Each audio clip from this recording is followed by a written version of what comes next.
Bienvenue sur l'ABDMB, n'ayons pas peur des mots bibliques, la chaîne qui vous dit tout sans tabou. Aujourd'hui, le mot sera un mot composé, un nom propre, il s'agit de Jésus-Christ. Alors, regardons rapidement la définition du dictionnaire. Donc Jésus, c'est le personnage central du Nouveau Testament. Pour les chrétiens, Jésus est le Sauveur, le Fils de Dieu. Et Christ, nom spécialement donné à Jésus de Nazareth, considéré comme le Messie par les chrétiens. Si vous refaites une recherche dans une concordance biblique et que vous tapez Jésus-Christ ou que vous recherchez Jésus-Christ, alors ce mot va apparaître 1189 fois, et ceci exclusivement dans le Nouveau Testament.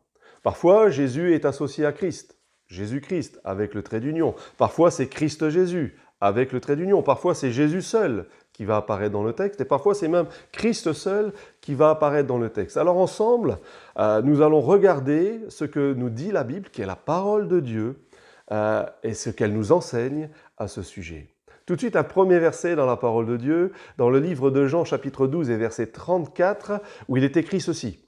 « La foule lui répondit, « Nous avons appris par la loi que le Christ demeure éternellement. » Ici, Christ, en grec, c'est Christos. Christos qui signifie « oint ».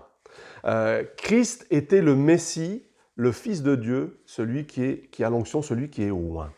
Et je me suis intéressé à un deuxième mot, c'est éternellement. Éternellement en grec, ça a donné aion.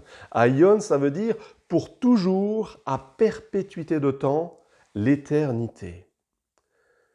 Un deuxième verset. Nous avons vu un verset qui parle de Christ tout seul. Nous allons voir un verset où il est parlé de Jésus tout seul. Jésus seul. Dans le livre de Matthieu chapitre 1, verset 21, « Elle enfantera un fils et tu lui donneras le nom de Jésus. C'est lui qui sauvera son peuple de ses péchés. » À ce sujet, j'ai fait une vidéo sur la Vierge Marie que je vous invite à aller voir. Ici, Jésus en grec, ça a donné, la traduction c'est Iesous. Iesous qui signifie l'Éternel est salut. Jésus, le sauveur de l'humanité, incarnation de Dieu. Nous constatons que le Christ est éternel, de toute éternité, et que Jésus est né d'une femme, donc humain, faisant partie de l'humanité. Donc le Christ est divin et que Jésus est humain. Un autre verset dans la parole de Dieu, deux autres versets. Dans Colossiens chapitre 2, versets 8 et 9, il est écrit ceci. « Prenez garde que personne ne fasse de vous sa proie par la philosophie et par une vaine tromperie s'appuyant sur la tradition des hommes, sur les rudiments du monde et non sur Christ. Car en lui habite corporellement toute la plénitude de la divinité. » Ici, corporellement, voilà, il y a le corps, corporellement, le corps venu en chair, nous le verrons un peu plus tard, et nous avons la divinité. Donc on voit bien l'humain et le divin et l'humain. En fait, Jésus-Christ, comme nous l'avons vu tout à l'heure, lui, Jésus est le trait d'union, Christ Jésus est le trait d'union entre Dieu et les hommes. Il est le seul médiateur entre Dieu et les hommes, et il y a un verset dans la parole de Dieu qui nous le dit, que nous allons lire maintenant, c'est 1 Timothée chapitre 2, versets 5 et 6. « Car il y a un seul Dieu et aussi un seul médiateur entre Dieu et les hommes, Jésus-Christ, homme, qui s'est donné lui-même en rançon pour tous. » Ici, je me suis intéressé au mot médiateur.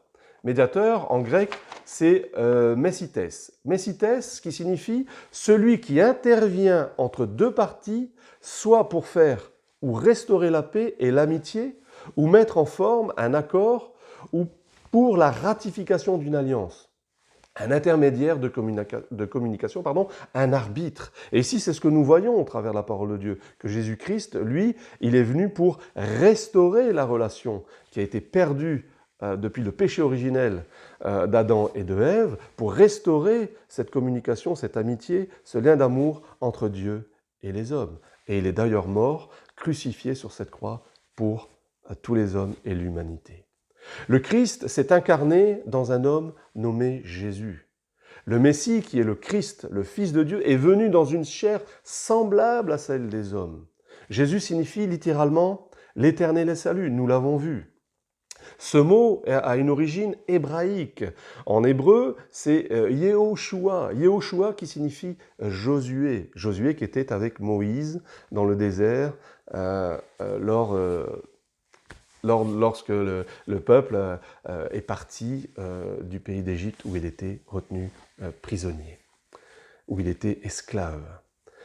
Un autre verset dans la parole de Dieu, dans le livre de 1 Jean 4, versets 2 et 3, « Reconnaît à ceci l'Esprit de Dieu.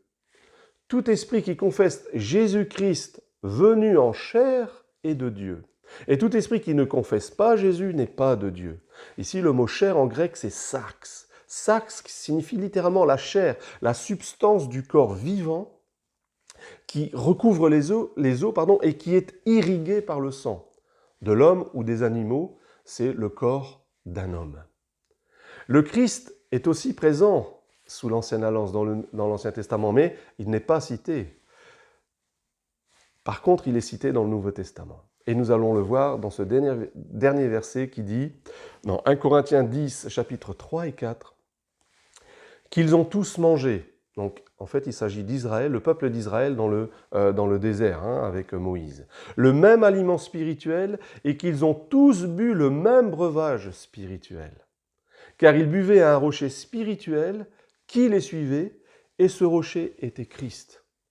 Et pour terminer, je voudrais vous citer cette dernière phrase. Le Christ Jésus n'est pas une lueur d'espoir que le monde attendait. Jésus-Christ est la lumière que l'humanité a reçue. À bientôt.